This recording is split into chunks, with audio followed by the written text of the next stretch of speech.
She said, "Even if I stay out all night, I'm not obligated to explain where I am." I replied, "Okay, then neither am I." The next day, I made a decision about a job offer I had received from another country. When I had been planning to reject it, I accepted it instead. Without telling her anything, I left. A year later, we ran into each other unexpectedly. When she saw me with another woman, she started crying. Then she told me something that was truly shocking. My name is Aaron, and I'm a 32-year-old software architect. I work remotely for a tech firm based in Seattle, though I've always preferred the quiet neighborhoods of Portland, Oregon.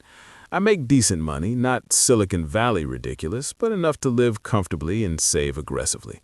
I'm not the kind of guy who needs flashy cars or designer clothes. I value stability, honesty, and mutual respect above everything else. 3 years ago, I met Lauren at a mutual friend's birthday party in downtown Portland. She was 28, working as a marketing consultant, and had this infectious energy that drew people in.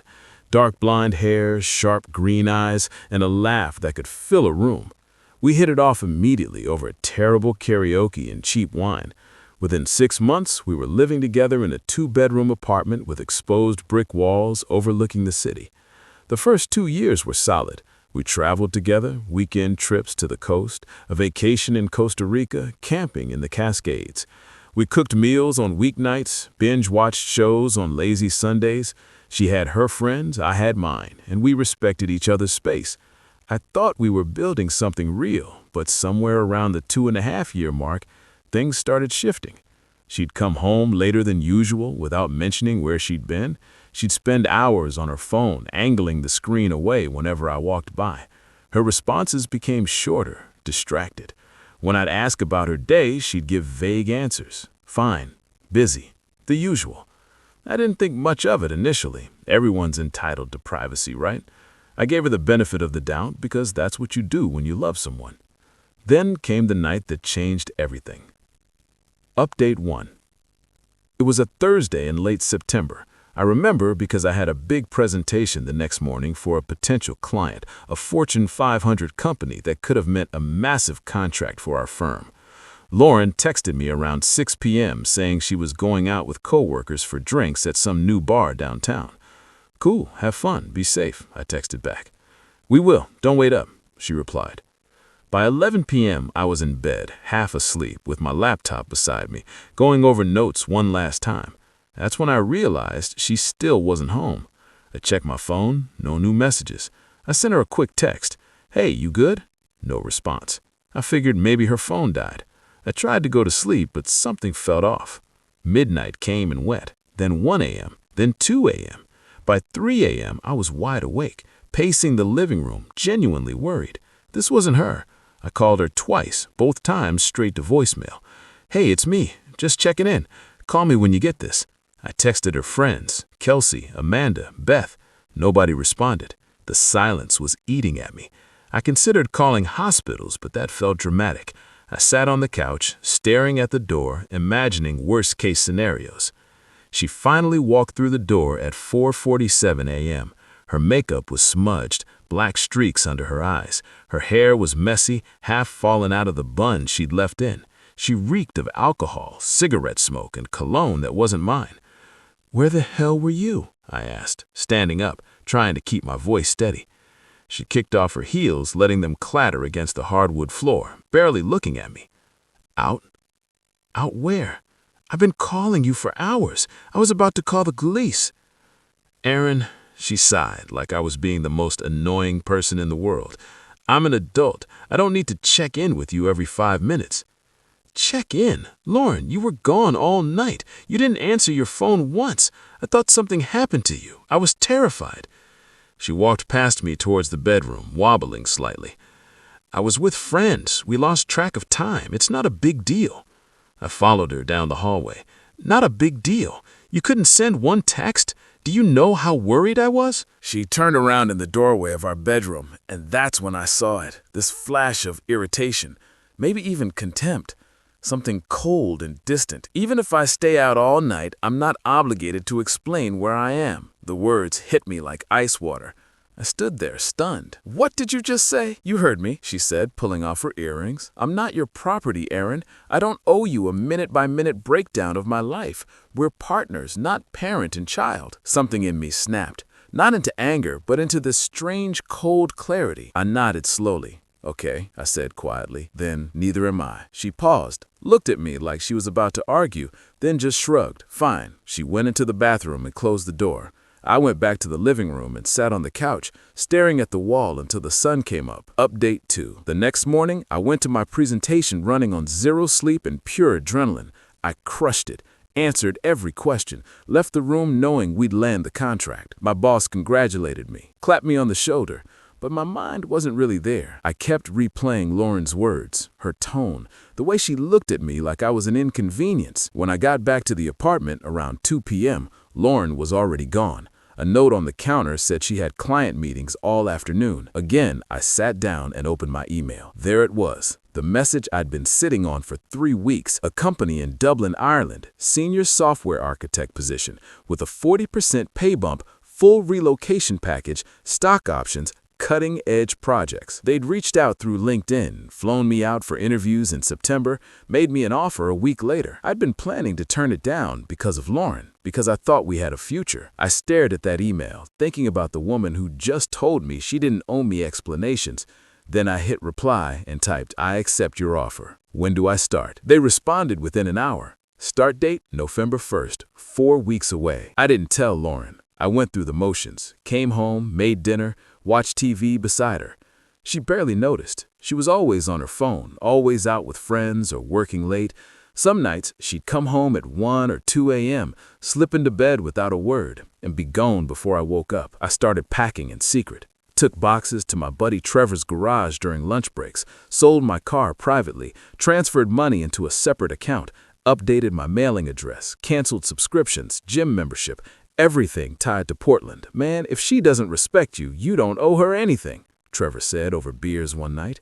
"You tried. She checked out. That's on her." "I just feel like I'm running away," I admitted. "You're not running away. You're running towards something better." On October 29th, I called the landlord and paid my half through the end of the year, plus an extra month. On October 30th, I packed the last of my things while Lauren was at brunch, something that now lasted 6 hours.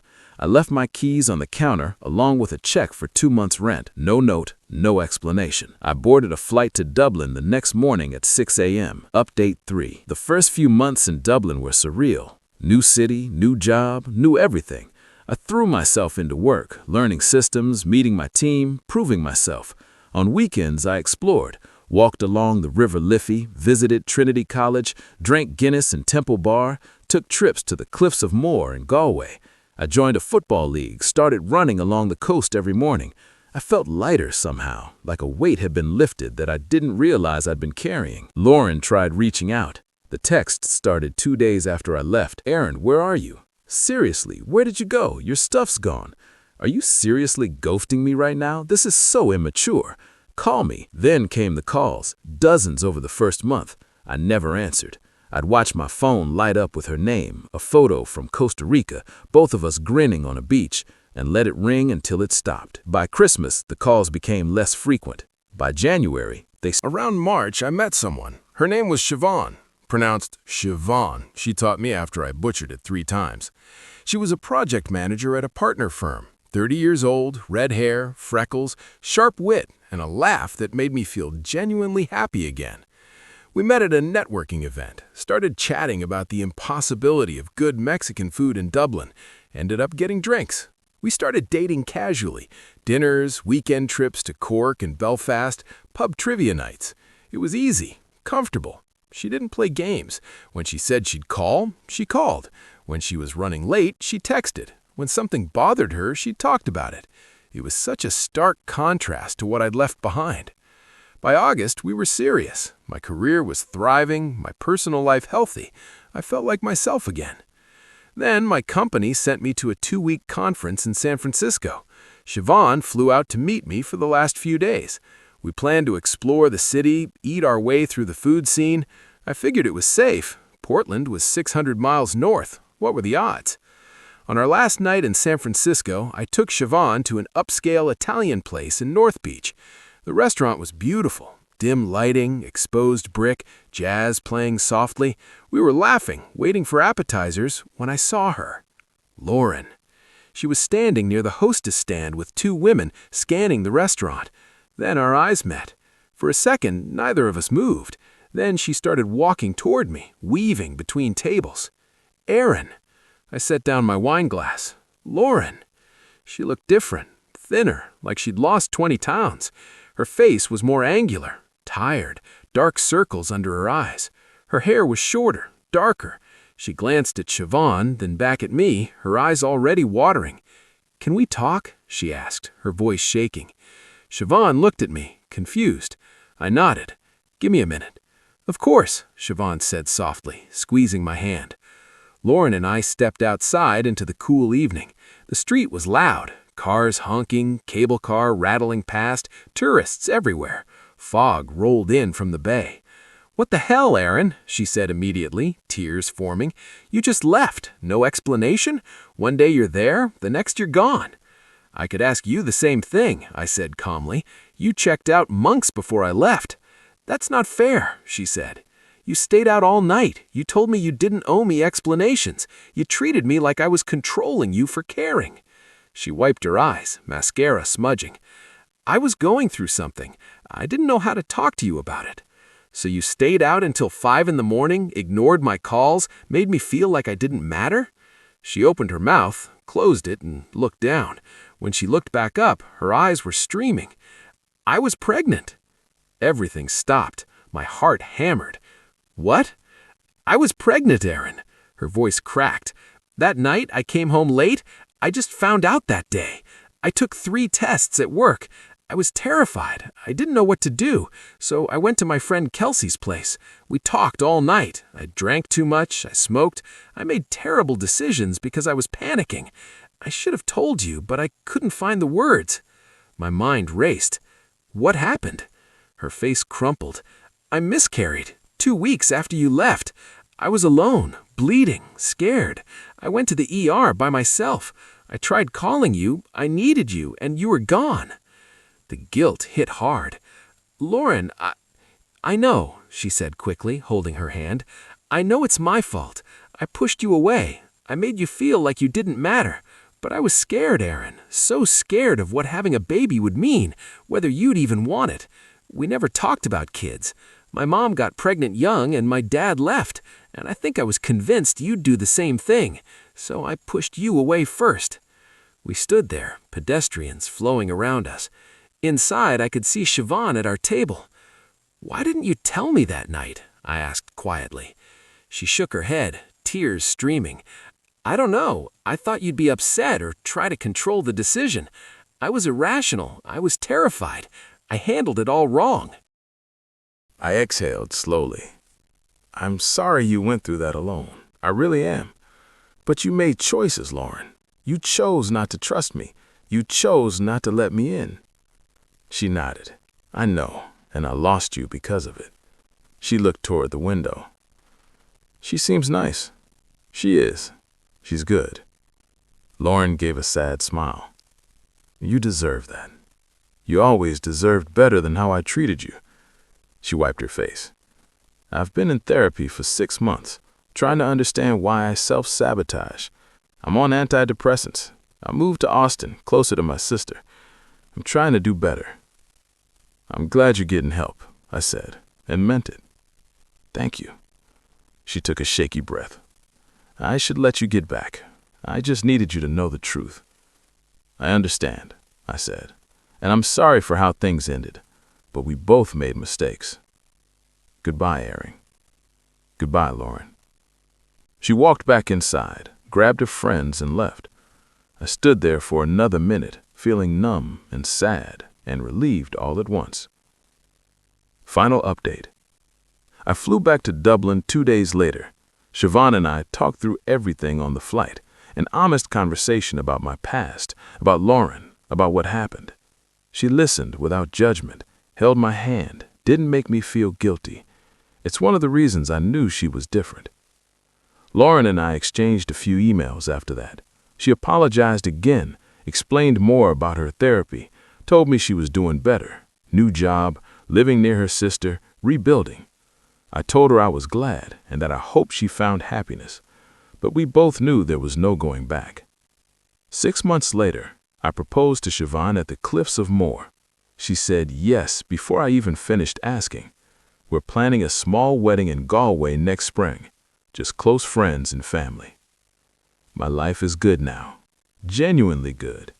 I live in a city I love. I'm engaged to a woman who communicates, who trusts me, who lets me in instead of pushing me away. I don't wake up anxious. I don't wonder where I stand. I think about Lauren sometimes, usually late at night. I wonder if things could have been different, if we'd communicated better, if she trusted me. But I also know that some relationships are meant to teach you what you won't accept, not what you will. I don't regret leaving. I regret how it happened. I wish I'd tried one more time. I wish she trusted me with the truth. But I don't regret choosing myself when it became clear she'd already chosen to keep me at arm's length. Sometimes the strongest thing you can do is walk away from someone who refuses to meet you halfway. Edit 1. A few people asked if I ever spoke to Lauren again. We didn't. She's still in Austin, working for a startup, dating someone new. From what I've heard, she seems happier. I'm genuinely glad for her.